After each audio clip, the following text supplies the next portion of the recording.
Hi everyone. आज मैं आपको बताने जा रहा हूँ टेबलेचर के बारे में। टेबलेचर एक लैंग्वेज है गिटार के म्यूज़िक को पढ़ने की, और उसके बारे में जानेंगे।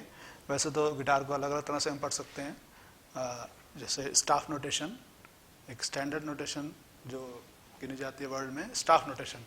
बट ये एक उसका सब्स्टिट्यूट है जो हम बिगिनिंग में हमें हेल्प करता है गिटार सीखने के लिए। ठीक है, फॉर द बिगिनर्स ओनली। मैं बार बार भी बोलूँगा कि शुरुआत में हमें ये बहुत हेल्प करता है टेबलेचर। तो टेबलेचर क्या है? Tablature is a method of writing music notation of fretted instruments. जितने भी हमारे फ्लैटेड इंस्ट्रूमेंट्स हैं उसमें हमें म्यूजिक को पढ़ने और लिखने में टेबलेचर एक मेथड है। ठीक है, अब टेबलेचर में क्या क्या आता है? टेबलेचर में सिंपल 6 लाइन का प्रोसीजर है। सिंपल 6 लाइन गिटार की, ठीक है ना, 1 2 3 4 5 6। उसमें हम नोट्स को न्यूमेरिक नंबर्स में लिखते हैं और उसमें उसको पढ़ते हैं और उससे बजाना सीखते हैं। अभी इसको सीखने के लिए हमें कुछ सिंबल्स और उसके कुछ रूल्स हमें देखने पड़ते हैं। तो उसके सिंबल्स और रूल मैं आपको बताने जा रहा हूँ, टेबलेचर के सिंबल्स एंड रूल्स ऑफ टेबलेचर। तो रूल्स में सबसे पहला रूल हमारे पास आता है रीड। हमें उसको पढ़ना कैसे है? तो हमें उसको रीड करना है लेफ्ट टू राइट पोजीशन में। मतलब जब गिटार हमारा सीधा होगा तो उसके लेफ्ट से राइट में हम उसको पढ़ते हैं। ठीक है, और दूसरा आता है फर्स्ट नोट। इसको स्टार्ट कैसे करते हैं? तो इसमें जो सबसे क्लोजेस्ट नोट होता है नट से, गिटार का नट मैंने आपको बताया हुआ है। गिटार का नट जहाँ से गिटार स्टार्ट होता है, फ्रेट स्टार्ट होते हैं, उसको हम नट बोलते हैं, वाइट पार्ट को। उससे जो पहला साइन हमारे पास है उसके डिफरेंस को जो फर्स्ट नोट है उससे क्लोजेस्ट होता है, सबसे क्लोजेस्ट नोट जो है उससे हम फर्स्ट नोट मानते हैं। ठीक है, तो हमने स्टार्ट कहाँ से किया? नट के बाद जो हमारा पहला नोट आया वहाँ से हम उसको स्टार्टिंग पॉइंट बोलते हैं। हमने लिखना या पढ़ना वहाँ से शुरू किया। ठीक है, नेक्स्ट आता है the Roman number express the strings. अब स्ट्रिंग्स को हम कैसे एक्सप्रेस करते हैं? वैसे तो हम जनरली कैसे लिखते हैं स्ट्रिंग्स को? First, second, third, fourth, fifth and six. ठीक है, बॉटम टू टॉप काउंट करते हैं। बट इसमें इसका बिल्कुल अपोजिट हो जाता है, उल्टा हो जाता है कि हमारी जो फर्स्ट स्ट्रिंग है वो आ जाती है अपर में और जो लोअर स्ट्रिंग है वो आ जाती है लो में। ठीक है, तो हम गिटार में फर्स्ट स्ट्रिंग को नीचे रखते हैं, लेकिन इसमें लिखते समय हमें 6 लाइन ड्रॉ करनी है। 6 लाइन ड्रॉ करके जैसे आप यहाँ देख रहे हैं 1 2 3 4 5 6, दिस इज नट। ठीक है, ये पार्ट इसका नट है। तो हम ऊपर वाली स्ट्रिंग को फर्स्ट स्ट्रिंग काउंट करते हैं। First string is E. Okay, high E. High E हमारा फर्स्ट स्ट्रिंग ऊपर आ गया, and second string B, then third string G, then D, then A and then E, lower string. तो ये हमारे पहले वाले स्टाइल के उल्टा हो गया, क्योंकि पहले हमने बॉटम टू टॉप काउंट किया था, first, second, third, fourth, E B G D A E. Then अब हम इसको काउंट कर रहे हैं ई बी जी डी ए ई। तो एक तो ये फर्क हो गया इसमें। ठीक है, देन नेक्स्ट आता है the numeric numbers on the lines represent the position of frets. तो जो लाइन्स पर आप नंबर देख रहे हैं, न्यूमेरिक नंबर्स 0 1 2 0 3 1 2 0 1 3 0, तो ये किस लिए हैं? ये हमें पोजीशन बता रहे हैं कि हमने कौन सा फ्लैट प्रेस करना है इस पर। वो उसी फ्लैट पर हम उसको प्रेस करेंगे और उसी सीक्वेंस में जिसमें लिखा गया है। जो फर्स्ट है वो फर्स्ट, उसके बाद second, and note after note जो लिखा हुआ है उसी सीक्वेंस में हमने उनको प्ले करना है। तो वो जो इक्वेशन है, जो म्यूजिक जो बजा रहे हैं हम, उसकी टोन वैसे ही निकलेगी हमारी।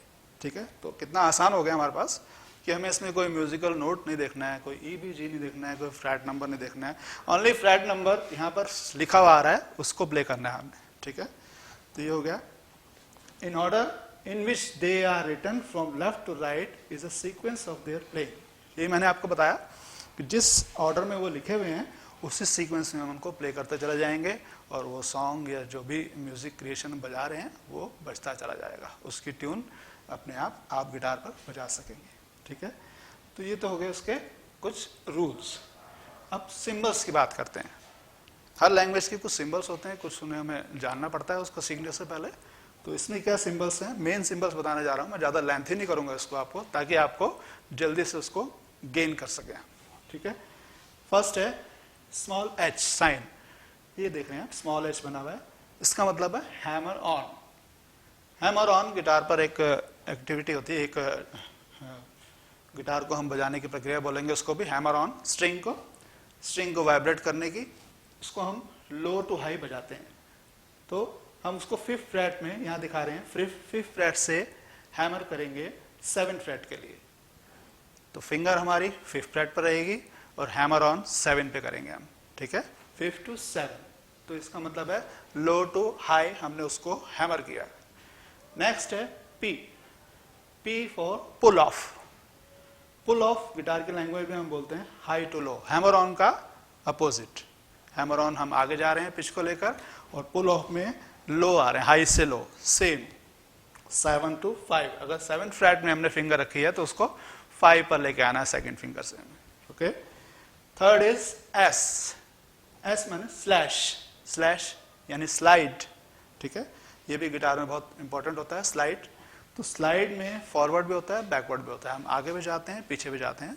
एक ही फिंगर को फ्रेट पर रखकर हम स्लाइड करते हैं, उसको आगे भी लेके जाते हैं पिच को और पीछे भी लेके आते हैं, तो उसको हम बोलते हैं स्लाइड या स्लैश।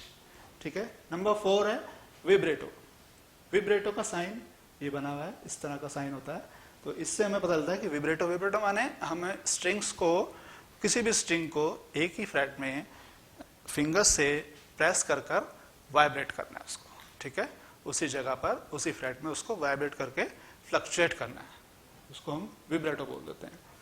नेक्स्ट इज ये 0 का साइन है। जीरो माने ओपन स्ट्रिंग, जहां पर 0 दिख रहा है उसका मतलब है आपको उस स्ट्रिंग को ओपन बजाना है, कोई नोट प्रेस नहीं करना है हमने, वो ओपन स्ट्रिंग बन जाएगी। Number 6 finger sign. अब इसमें हम साथ साथ फिंगर को भी साइन करते हैं, फिंगर भी दिखाते हैं हम आपको कि कैसे हम कौन से फिंगर लगानी है हमें। तो उसके लिए साइन होता है जैसे सर्कल में अगर 1 लिखा है तो इंडेक्स फिंगर लेफ्ट हैंड की हम उसमें यूज करेंगे। ठीक है, सर्कल में 2 लिखा है तो मिडिल फिंगर आ गई, वही फिंगर्स नंबर वही है जो हमने पहले आपको बता रखे हैं।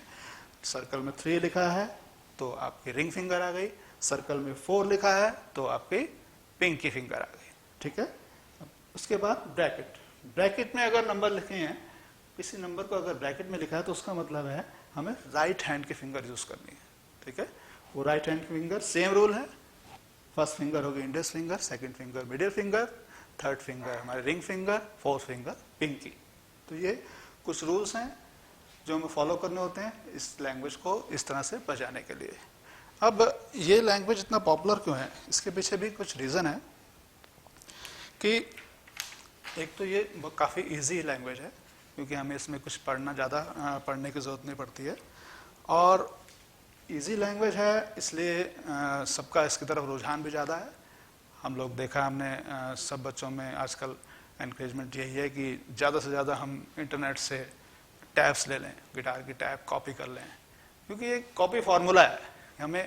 हमने उसको कॉपी करा और बजा दिया, फ्लैट्स कॉपी किए और बजा दिए, हमें उसका कोई गिटार से उसका कोई ज़्यादा हमें नॉलेज नहीं मिली गिटार की, न गिटार बजाना आया ना। लेकिन बेसिकली अगर देखा जाए तो बिगिनिंग में आपके लिए ठीक है, ताकि आपकी फिंगर्स चलना शुरू हो जाएं, आपका हाथ मूवमेंट आ जाए, आपके पास एक ट्यून बजने लगे, आपका इंटरेस्ट बनने लगे गिटार को सीखने का कि इसमें कोई ट्यून बज रही है, हमारा इंटरेस्ट आ गया। ठीक है, देन उसके बाद मैं ये कहूँगा कि इसको सीखने के बाद आपको गिटार के बेसिक तो बहुत ज़रूरी है सीखना, उससे ही हम आगे चलेंगे। बेसिक सीख के ही हम गिटार को आगे कवर कर सकते हैं, कॉर्ड्स जान सकते हैं, गिटार के स्केल्स जान सकते हैं। अब क्या होता है, स्टूडेंट्स की जो नॉलेज है अबाउट गिटार वो वेरी पुअर हो जाती है अगर हम सिर्फ टेबुलेचर पे ही डिपेंड करेंगे। अगर हमने टेबुलेचर का ही एक मेथड ले लिया कि हमें गिटार बजाना है तो टेबुलेचर से बजाना, तो हमारी जो गिटार की नॉलेज है वो बिल्कुल पुअर हो जाएगी। If they are solely dependent on tablature study for playing the songs, later they are not able to identify notes names, particular frets, and found very weak in scales and chord application. तो chord application कैसे आएगी, हम जब तक उसे पढ़ेंगे ही नहीं, हमारे पास स्वर नहीं है, हमारे पास E, B, G, D हमें नहीं पता है, हमें सिर्फ एक स्टाइल, एक मेथड टेबलेचर का मालूम है, तो मैं ये कहूँगा कि आप शुरू में इसको सीखिए और इसको एंजॉय कीजिए, बट इसके बाद हमें म्यूज़िक थ्योरी सीखना ज़रूरी है आगे गिटार को कंटिन्यू करने के लिए। तो हम इसको भी एंजॉय करेंगे, टेबलेचर को भी, और गिटार थ्योरी भी साथ साथ लेकर चलेंगे, ताकि आपको और गिटार प्लेइंग में इंटरेस्ट आपका बना रहे। और इसी के साथ आज का वीडियो यहीं समाप्त करते हैं। आशा आपको पसंद आया होगा। Thank you, have a nice day.